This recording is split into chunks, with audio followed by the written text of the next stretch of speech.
Pada pertemuan ketiga ini, kita akan membahas ciri-ciri tuntutan hak dalam persidangan perdata, sebuah konsep penting untuk memahami bagaimana seseorang meminta pengakuan dan perlindungan hukum di pengadilan. Pemahaman ini membantu kita membaca pokok sengketa dengan lebih tepat, menilai dasar hukumnya, dan menganalisis apakah permohonan yang diajukan memang layak dikabulkan oleh hakim. Jadi, saat mempelajari perkara perdata, kita tidak hanya melihat siapa yang menggugat, tetapi juga apa sebenarnya hak yang dituntut dan mengapa hukum harus melindunginya.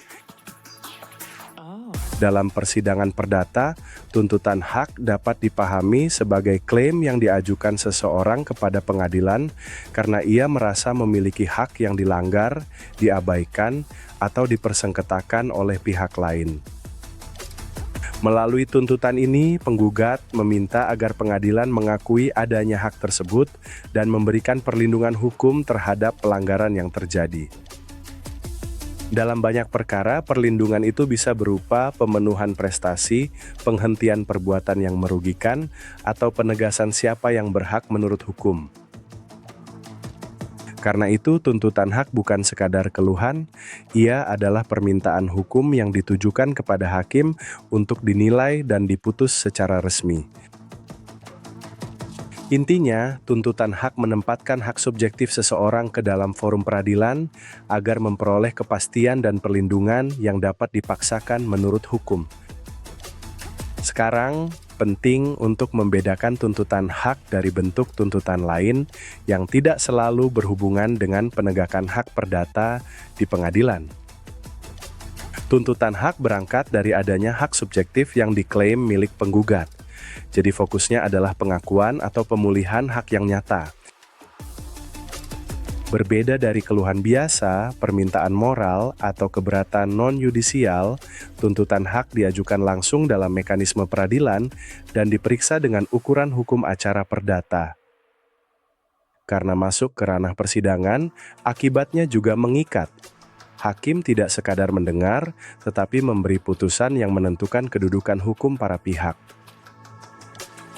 Jadi perbedaannya terletak pada objek yang dituntut, jalur yang ditempuh, dan kekuatan hukum dari hasil akhirnya. Ada beberapa ciri utama yang menandai suatu tuntutan hak dalam persidangan perdata. Ciri-ciri ini penting karena menjadi pegangan saat kita membaca dan menilai sebuah gugatan. Pertama, tuntutan hak bersifat individual. Artinya, hak yang diminta perlindungannya melekat pada subjek hukum tertentu, baik orang maupun badan hukum. Karena bersifat individual, pengadilan perlu melihat siapa yang benar-benar memiliki kedudukan hukum untuk menggugat. Tidak setiap orang bisa menuntut atas nama kepentingan yang bukan miliknya. Kedua, tuntutan hak harus nyata dan dapat dibuktikan. Hak yang diklaim tidak boleh hanya berupa dugaan yang kabur atau perasaan dirugikan tanpa dasar faktual. Disinilah alat bukti menjadi sangat penting. Surat, perjanjian, kwitansi, saksi, atau bukti lain membantu menunjukkan bahwa hak itu benar ada dan benar telah dilanggar atau diingkari. Ketiga, tuntutan hak harus memiliki dasar hukum yang jelas dan kuat. Penggugat perlu menunjukkan aturan, asas, atau hubungan hukum yang menopang klaimnya. Tanpa dasar hukum yang jelas, gugatan mudah kehilangan arah. Hakim akan kesulitan menilai mengapa suatu tuntutan layak dikabulkan bila hubungan antara fakta dan norma hukumnya lemah. Keempat, tuntutan hak harus memuat permintaan tertentu. Penggugat harus menjelaskan secara spesifik apa yang diminta dari pengadilan. Permintaan itu bisa berupa pembayaran sejumlah uang, penyerahan objek, pelaksanaan isi perjanjian, atau pernyataan bahwa suatu perbuatan melawan hukum telah terjadi. Rumusan petitum yang jelas membuat putusan hakim juga bisa dijalankan. Jika permintaannya samar, pelaksanaannya di tahap eksekusi akan menimbulkan masalah. Kelima, tuntutan hak berujung pada putusan yang final dan mengikat bagi para pihak setelah menempuh proses hukum yang berlaku. Ini yang memberi kepastian atas sengketa yang diperiksa. Jadi, ketika 5 ciri ini hadir secara utuh, kita bisa melihat bahwa yang diajukan bukan sekadar keberatan, melainkan tuntutan hak yang siap diuji dalam forum perdata. Mari lihat sebuah contoh. A dan B membuat perjanjian jual beli tanah. A sudah membayar lunas, tetapi B tidak menyerahkan sertifikat dan tidak mau menyelesaikan balik nama. Dalam posisi ini, A tidak sekadar merasa dirugikan. A memiliki dasar untuk mengajukan tuntutan hak karena ada hak yang lahir dari perjanjian yang belum dipenuhi. Melalui gugatan perdata, A dapat meminta pengadilan menyatakan bahwa B telah wan prestasi dan memerintahkan pemenuhan kewajiban sesuai isi perjanjian. Jika penyerahan tidak lagi mungkin atau menimbulkan kerugian tambahan, A juga dapat meminta ganti rugi yang dirumuskan secara jelas dalam petitum. Contoh ini memperlihatkan bahwa tuntutan hak muncul dari hubungan hukum yang konkret, pelanggaran yang dapat ditunjukkan, dan permintaan yang bisa diputus oleh hakim. Dengan begitu kita bisa melihat bagaimana teori tentang tuntutan hak bekerja langsung dalam praktik persidangan perdata. Sekarang kita analisis kasus tadi secara lebih terstruktur, supaya terlihat bagaimana setiap ciri tuntutan hak bekerja dalam satu perkara. Pertama, unsur individual terpenuhi karena pihak yang menggugat adalah A, yaitu pihak yang secara langsung terikat dalam perjanjian dan secara langsung dirugikan oleh tindakan B. Kedua, unsur nyata dan dapat dibuktikan tampak dari adanya perjanjian jual-beli, bukti pembayaran, serta fakta bahwa sertifikat belum diserahkan sesuai kesepakatan.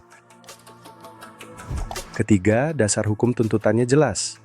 Hubungan para pihak lahir dari perjanjian, dan kelalaian memenuhi isi perjanjian membuka ruang untuk gugatan wan prestasi.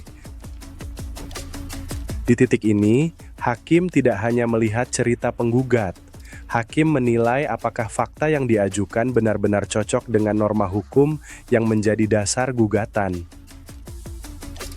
Keempat, permintaan dalam gugatan harus tertentu, misalnya menyatakan tergugat wan prestasi, memerintahkan penyerahan sertifikat, atau menghukum tergugat membayar ganti rugi. Permintaan yang rinci membantu hakim merumuskan amar putusan dengan tegas. Ini juga penting agar putusan nantinya dapat dijalankan tanpa menimbulkan tafsir yang berlebihan. Kelima, jika hakim mengabulkan gugatan, putusan itu akan menentukan posisi hukum kedua pihak. A memperoleh kepastian atas haknya, sedangkan B dibebani kewajiban hukum tertentu. Bagi penggugat, putusan memberi alat untuk menuntut pelaksanaan hak. Bagi tergugat, putusan menegaskan batas tanggung jawab yang harus dipenuhi menurut hukum. Namun jika dasar hukum lemah, bukti tidak cukup, atau petitum tidak jelas, gugatan bisa ditolak atau setidaknya tidak sepenuhnya dikabulkan. Itulah sebabnya analisis tuntutan hak selalu menuntut keterkaitan yang rapi antara subjek, fakta, bukti, dasar hukum, dan isi permintaan. Saat semua unsur itu saling mendukung, tuntutan hak menjadi argumen hukum yang kuat, bukan hanya narasi bahwa seseorang merasa dirugikan. Sebagai penutup, memahami ciri-ciri tuntutan hak membantu kita melihat inti sengketa perdata dengan lebih tajam. Mulai dari siapa yang berhak menggugat sampai apa yang layak diputus pengadilan. Dengan bekal ini, Anda bisa membaca gugatan, menilai kekuatan dasarnya, dan menganalisis putusan perdata secara lebih cermat dan bertanggung jawab. Terus gunakan kerangka ini saat mempelajari perkara lain, karena ketepatan memahami tuntutan hak sangat menentukan kualitas analisis hukum perdata.